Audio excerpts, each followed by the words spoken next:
Okay, so budgeting. It's something we all deal with, right? Try and By find far. that balance between enjoying ourselves and, well, adulting.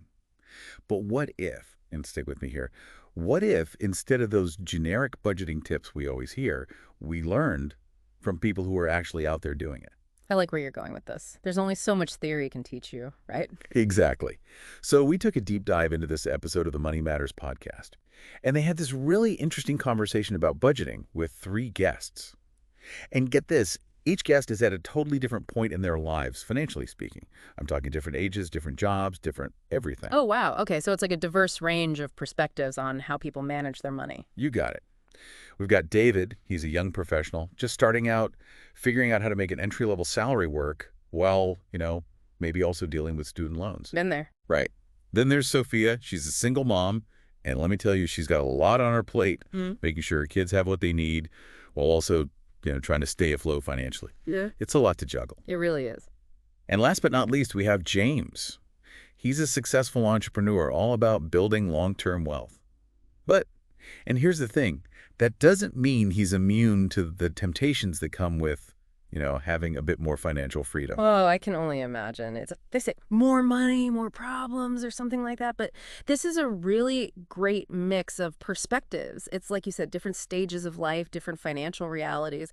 I'm really curious to hear what they had to say. Me too. So the host of Money Matters, they kick things off with a really straightforward question. What's the toughest part about sticking to a budget? Hmm. And their answers, Oh, just as diverse as their backgrounds. I bet. Okay, so tell me, what did they say? Well, David, our young professional, he was really honest, saying his weakness is impulse spending, especially, and this is relatable, especially when it comes to social events. It's that whole fear of missing out, Yeah. the pressure to keep up with friends, even if it means going a bit overboard with the spending. Oh, absolutely. That's so, so common, especially when you're just starting out and trying to figure out where you fit in. I've been there, trust me. You want to impress your friends, you want to be part of the group, and sometimes that means spending money you don't necessarily have. Exactly. And then there's Sophia. She really brought to light how unpredictable kids' needs can be. Like, they grow so fast, their interests change all the time, and it can be tough to fit all those unexpected expenses into a neat little budget, right? Oh, 100%. And we have to remember, for Sophia, these aren't just, numbers on a spreadsheet. These are decisions that directly impact her kids, their well-being, their happiness. Talk about pressure. Absolutely. And you know what James brought up? Something that I think often gets overlooked. Lifestyle inflation. It's like, as your income grows, your expenses somehow magically seem to grow right alongside it. Oh, it's so true. It's so easy to fall into that trap, especially when you start making a bit more money. Suddenly you have a little bit more wiggle room in your budget and you think, well, I deserve to treat myself. But before you know it, your expenses have ballooned. And you're not actually any better off financially than you were before. It's like our definition of necessary gets a whole lot more flexible, really. Basically. But you know what's so interesting about these challenges? It's not just, personal struggles. A lot of it is actually rooted in behavioral economics. Our brains are literally wired to make these kinds of financial decisions. Whoa, okay. So are you saying there's a scientific reason why we can't resist that impulse purchase or why we feel the pressure to keep up with the Joneses? Exactly. And understanding these psychological factors can be a game changer when it comes to managing our money. Think about it this way. David's impulse spending. It's that classic battle between I want it now and I should probably wait.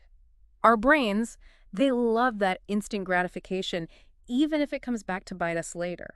It's like when you know you should eat a salad, but that slice of chocolate cake is just staring you down from the counter. Exactly. And you know what else? Sophia's situation with, trying to provide for her kids, it really highlights how social pressure influences our spending. We all want the best for our kids, but sometimes that means, I don't know, feeling like we have to keep up with a certain standard, whether it's the latest gadgets or those expensive extracurricular activities. Oh, don't even get me started on the gadgets. Like, my nephew, he just had to have the newest gaming console. Kids these days, right?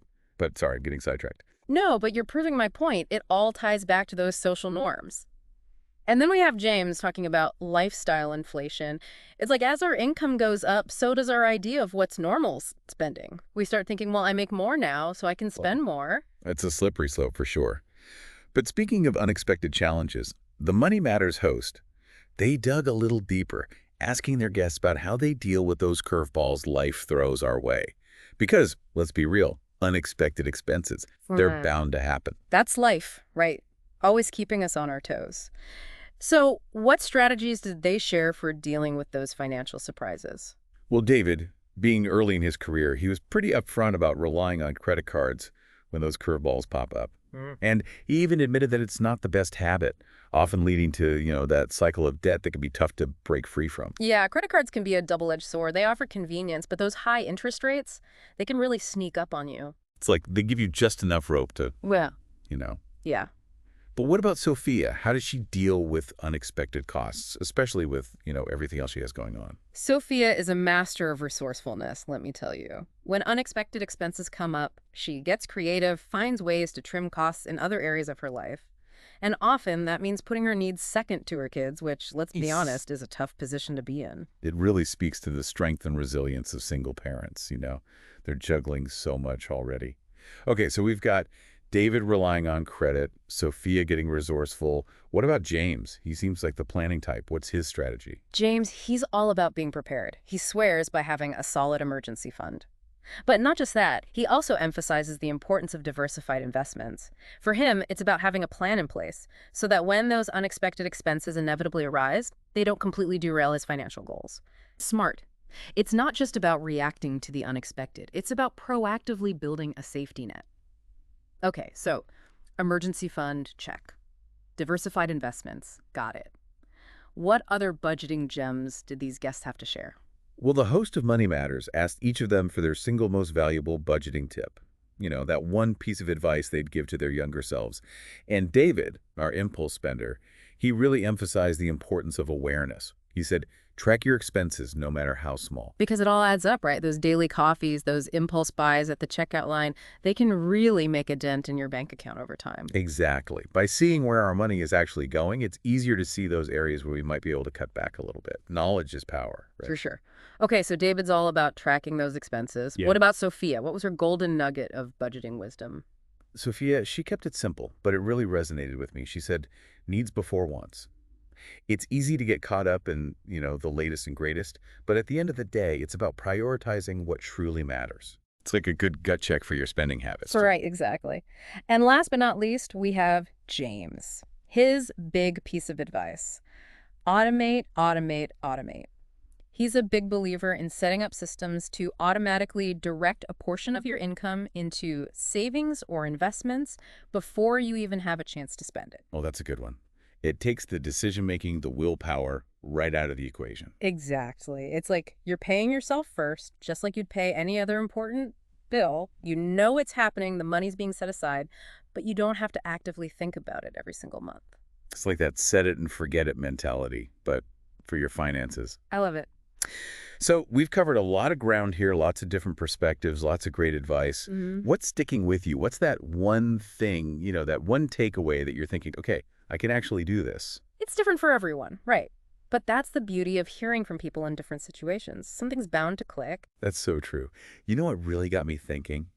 It was this question at the end of the Money Matters episode. The host asked each guest, if you could go back and give your younger self one piece of financial advice, what would it be? That's such a simple question, but it's so powerful. Oh, it makes you really stop and think, doesn't it? Like, what do I know now that I wish I knew then? Right. And it doesn't have to be, some groundbreaking financial strategy. Sometimes it's the simplest advice that has the biggest impact. It's like they say, hindsight's 20/20. But thinking about what we tell our younger selves, it can help us make better decisions moving forward. Absolutely. Right. And you know what? This is something we can all do. Think about that one piece of financial wisdom, that thing you wish you could go back and tell your younger self.